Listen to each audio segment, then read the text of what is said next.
Assalamualaikum everyone, welcome back to my channel Learn and Excel। आज हम study करेंगे एक बहुत ही फंडामेंटल सा topic which is known as ratio. ठीक है, ये तकरीबन सब लोगों को आता होगा, लेकिन इसका कंसेप्ट, इसके बेसिक्स बहुत इंपॉर्टेंट है। सबसे हम पहले देखते हैं कि रेशो होता क्या है। Ratio is actually comparison of two quantities of the same kind is called ratio. So इसमें ये चीज़ इम्पोर्टेंट है, इसमें ये चीज़ याद रखने की है कि दो क्वांटिटीज़ का कंपैरिजन और वो क्वांटिटीज़ सेम काइंड की हों।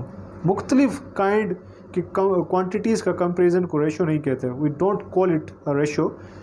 Ratio is actually a comparison of two quantities of the same kind. Okay, there are some important points कि कंपैरिजन हमेशा in the form of numbers होता है। ठीक है, आगे हम एग्जांपल देखेंगे, उससे मज़ीद क्लियरिफिकेशन होगी। So comparison is always in the form of numbers.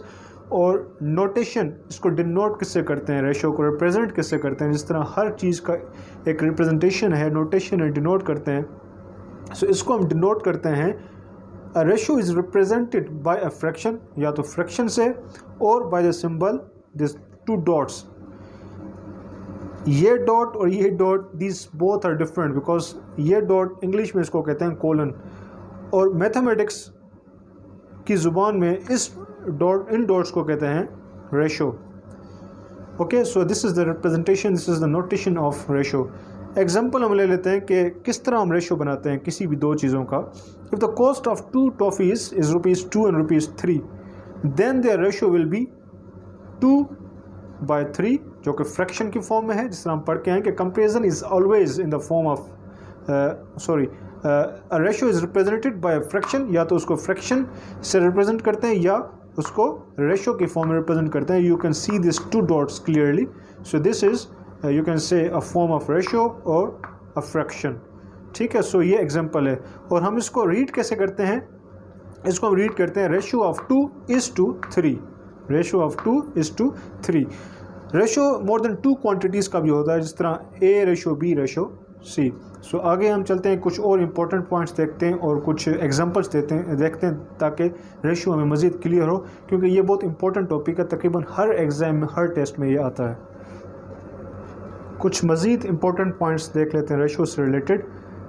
Number 1 is that the order in which a ratio is written is important, कि जिस रेशो से हम, जिस ऑर्डर से रेशो लिख रहे हैं, दैट इज़ इम्पोर्टेंट। ठीक है, 3 रेशो ऑफ 3:1 और रेशो ऑफ 1:3, ये दोनों रेशोज डिफरेंट हैं। So order is important in ratio.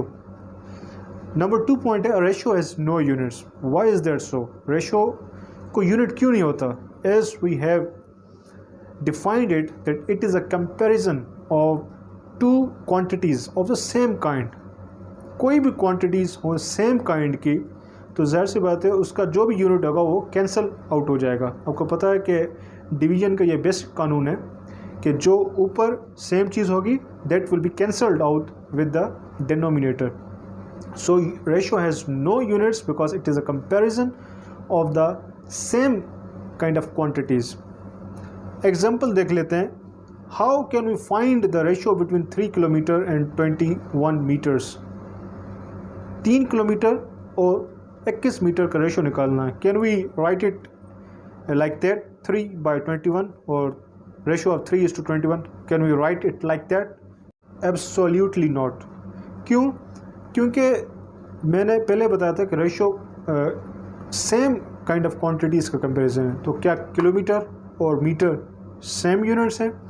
दो इट इज़ लेंथ, ये लेंथ की क्वांटिटीज़ हैं दोनों, लेकिन यूनिट्स डिफरेंट है। So ratio is always a comparison of same kind of quantities. आया वो लेंथ हो तो यूनिट्स उसके सेम हो गए, अगर वो क्वांटिटी मैस हो यूनिट्स दोनों के सेम होने चाहिए, और अगर क्वांटिटी वॉल्यूम हो तो यूनिट्स दोनों के सेम होने चाहिए। सेम काइंड ऑफ क्वांटिटीज़ के कंपैरिजन को रेशो कहते हैं। So we can't like it, we can't write it like that. या तो हम किलोमीटर्स को मीटर में कन्वर्ट करेंगे या मीटर्स को किलोमीटर में कन्वर्ट करेंगे, दोनों को सेम यूनिट असाइन करेंगे, then we can form a ratio between this two quantities. This is also important to know कि ये भी ऐसे क्वेश्चंस भी MCQs में आ सकते हैं कि रेशो में आपने दो क्वांटिटीज़ देख ली. Know that of the two quantities forming a ratio के दो क्वांटिटीज़ जो रेशो को फॉर्म कर रही हैं, जो फर्स्ट वन है is called antecedent and the second one is called consequent. A ratio B हमारे पास जो फर्स्ट एलिमेंट है, फर्स्ट क्वांटिटी उसको कहेंगे antecedent and the second quantity will be termed as consequent. So इस तरह के MCQs आ सकते हैं. So you should be aware of such terms. एक और भी रेशो की टाइप है जो कि बहुत इंपॉर्टेंट टॉपिक है, continued ratio. What is continued ratio? ठीक है, continued ratio of three quantities is in fact the combination. अब ये पता चल गया कि तीन क्वांटिटीज़ का जो रेशो है वो कंटिन्यूड रेशो है. ठीक है, और तीन क्वांटिटीज़ का जो रेशो जो कंटिन्यूड रेशो है वो असल में दरअसल क्या है, कॉम्बिनेशन ऑफ टू रेशोज़, दो रेशोज़ का मजमुआ है, कम्बिनेशन है with one common quantity with same size, जिसमें से एक जो क्वांटिटी है वो हम कॉमन रखते हैं, वो कॉमन क्वांटिटी होती है उसमें. So continued ratio is actually क्या है, combination of two ratios with one common quantity with the same size. इसकी वजाहत इस तरह है कि if two ratios containing A, B and C, ठीक है, और A, B, C क्वांटिटीज़ हैं और दो रेशोज़ क्या हैं, A ratio B is equal to X ratio Y, the ratio of X is to Y and ratio of B is to C is equal to ratio of Y is to Z. ये दो हमारे पास ratios हैं, तीन quantities हैं. अब आप खुद देखें कि इन दो रेशोज़ में एक क्वांटिटी सेम है, B, ठीक है, और B का रेशो हमारे पास क्या है, क्वांटिटी साइज़ क्या है, Y. So continued ratio of three quantities is in fact the combination of two ratios with one common quantity with the same size. So here in this case B is the same common quantity with the same size Y. तो इनका continued ratio क्या बनेगा, then the continued ratio is A ratio B ratio C is equal to X ratio Y ratio Z, क्योंकि ये जो Y है ये हमारे पास B है. So in this way we form continued ratios. इसके आगे एग्जांपल्स देख लेते हैं तो मज़ीद क्लेरिफाई हो जाएंगी चीज़ें. Okay, we do some example on continued ratio. Find the continued ratio X ratio Y ratio Z if दो रेशोज़ में मिले हुए हैं. ठीक है, X ratio Y is equal to ratio of 6 is to 7 and Y ratio Z is equal to ratio of 8 to 9. दो ratios हमें given है, हमें continued ratio X ratio Y ratio Z निकालना है इससे. अब इसमें क्या था, हम पढ़ के आए कि कंटिन्यूड रेशो दो जिसमें रेशोज़ होते हैं उसमें एक कॉमन क्वांटिटी होती है विद सेम साइज़. अब इसमें कॉमन क्वांटिटी है Y हमारे पास. अब इसकी जो साइज़ है वो हमें करनी है सेम. वो कैसे करेंगे, हम इसको रेशो को ऐसे भी लिख सकते हैं, हम ये पढ़ के आए कि फ्रैक्शन के फॉर्म में भी हम रेशो को रिप्रेजेंट कर सकते हैं, राइट कर सकते हैं. सो 6/7 Y रेशो Z को मैं लिख सकता हूँ Y/Z इज इक्वल टू 8/9. तो अब Y को हमने सेम करना है. हम क्या करें कि Y की क्वांटिटी जो साइज़ है वो सेम हो जाए. हम क्या करेंगे, ये 7 है हमारे पास, ठीक है, और Y यहाँ पे 8 है, तो इस रेशो को हम 8 से मल्टीप्लाई करेंगे ताकि Y हमें सेम मिले, और इस रेशो को हम 7 से मल्टीप्लाई करेंगे ताकि Y की जो साइज़ है, जो मैग्नीट्यूड है, वो हमें सेम मिले.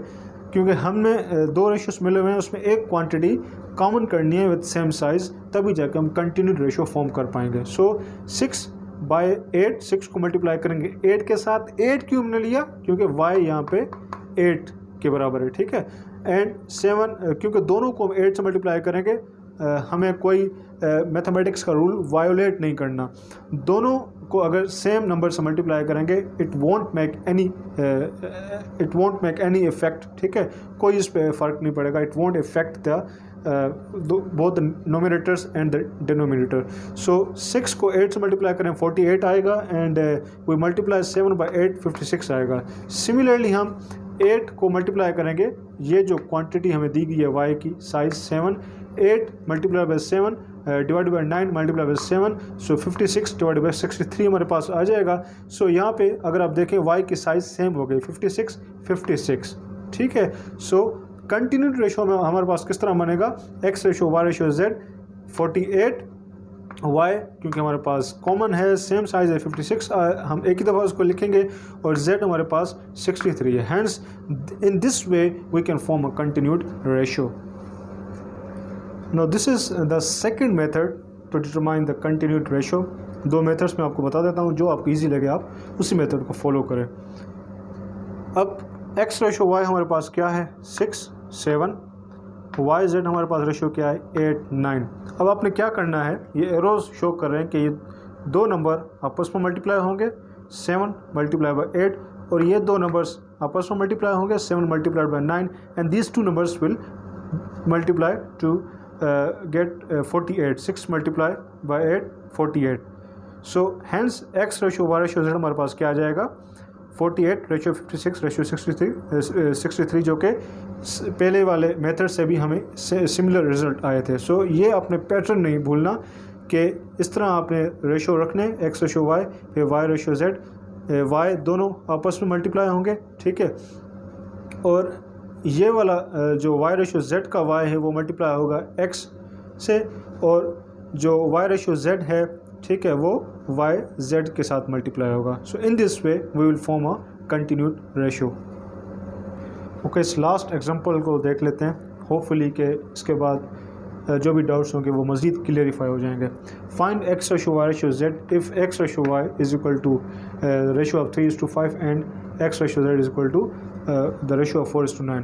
अब पिछली एग्जांपल्स में हम पढ़ के आए थे कि जो सेकंड क्वांटिटी थी वाई वाई वो कॉमन थी। अब इस केस में फर्स्ट जो क्वांटिटी है वो कॉमन है। सो सेम प्रोसीजर है, मैं फर्स्ट मेथड को अप्लाई करता हूँ। x बाय वाई फ्रैक्शन के फॉर्म में इसको लिख रहा हूँ 3/5 एंड x रेशो z या x by 5 is equal to 4/9। तो पिछली दफ़ा क्या किया था हमने कि y क्वांटिटी को दोनों रेशोज़ में जो उसको साइज़ दी गई थी हमने एक दूसरे के साथ उसको मल्टीप्लाई कर दिया था। अब यहाँ पे क्या है, x की वैल्यू यहाँ पे 4 है और x की वैल्यू यहाँ पे 3 है, तो इस रेशो को मैं 4 से मल्टीप्लाई करूँगा। 3/4 डिवाइड बाई 5/4, दोनों ऊपर नीचे एक ही नंबर से हम मल्टीप्लाई करेंगे ताकि इफेक्ट ना पड़े, कोई फ़र्क ना हो, ठीक है। एंड x रेशो z या x बाई जेड को 4/9 है, तो यहाँ पे x की वैल्यू 3 है, तो इसको हम 3 से ऊपर नीचे मल्टीप्लाई करेंगे। क्या बनेगा 3/4 12 एंड 5/4 20, 4/3 12, 9/3 27। तो देखें x दोनों में सेम साइज़ हो गई, x कॉमन क्वांटिटी है और साइज़ भी क्या, मैग्नीट्यूड भी क्या हो गया, सेम हो गया। x ratio y is equal to ratio of 12:20 and x ratio z is equal to ratio of 12:27। Hence we can write x ratio y ratio z is equal to 12 same 20 y and z 27। So this is the answer. उम्मीद है कि continued ratio और ratio के मतलब जो भी doubts थे आपके क्लियर हुए होंगे। सो मिलते हैं नेक्स्ट वीडियो में किसी नेक्स्ट टॉपिक के साथ। Thank you.